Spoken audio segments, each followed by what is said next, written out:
this ex-prisoner in court, he made all sorts of revelations, and they boiled down to two main things, which was that, number one, Brueckner had abducted children in Hanover in a bus and had been raping them. And then the second thing was that he gave a story which seemed to link very strongly to what we know about the Madeleine McCann case, in terms of someone going into an apartment, snatching a child, driving off with them, and so forth.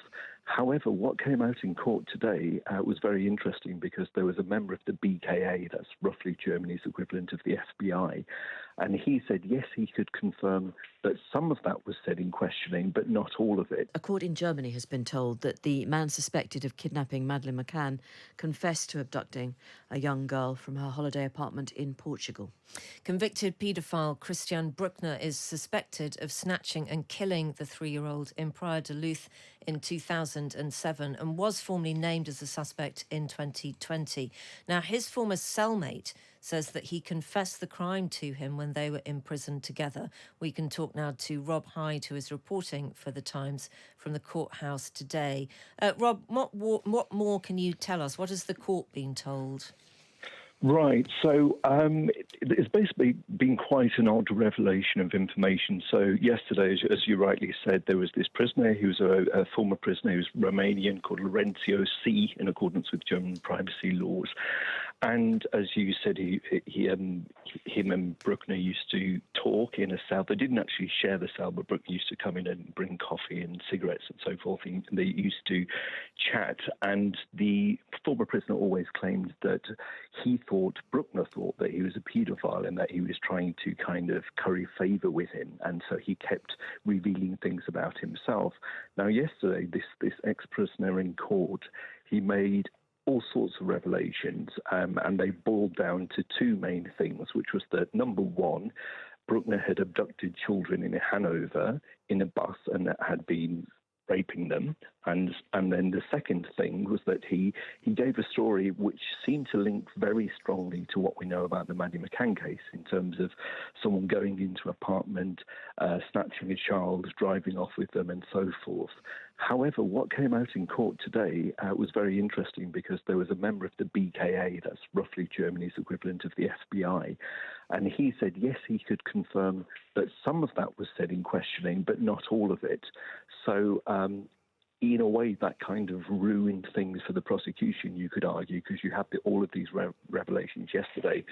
But at the same time, I suppose it's not worth them going forward with what is arguably potentially shonky evidence. Right. Just clear this up for us, though, Rob. What's being said in court today is not because there is a new case against Brueckner.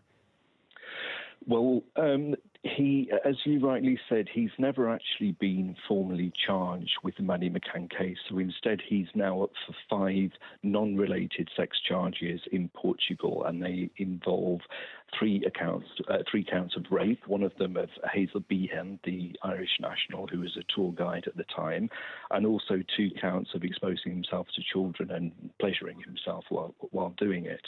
Yeah, so that's what's been dealt with now. What's interesting, however, is that an awful lot of the witnesses in these current charges are also the witnesses which would be used were there to be a Maddie trial.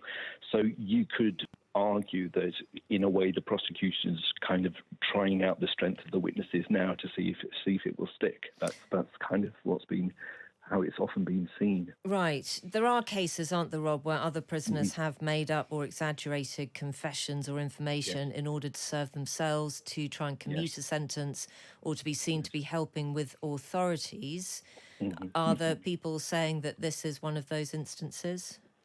The defence definitely sort of pushed questions in that direction, and one of the questions was actually, were any promises made to this prisoner? That's what they asked Nico Müller today, who was from the BKA, as I said, Germany's FBI, but he refuted all of that. And the prisoner yesterday also said that none of that had been done. But, it gives me no pleasure to say this, but an awful lot of the witnesses, I've been in court at every hearing. There's been, I think, 34 hearings now. An awful lot of them, unfortunately, are former petty criminals. And so the strength of the prosecution's evidence, it's not that clear if Brueckner's going to walk free or not. And actually, if anything, there's strong indications that he will actually be acquitted, because the judge, who's Ute Inter Engelmann, in July, she actually said the evidence isn't strong enough, and that was her statement on it back then. So I guess in a way, yesterday could have been the moment when everything changed. But given that today it was arguably shot down to a large extent, it's not so clear if the prosecution are going to be able to convict Brueckner of any of these 5 charges. Right, Rob, thank you very much indeed for that.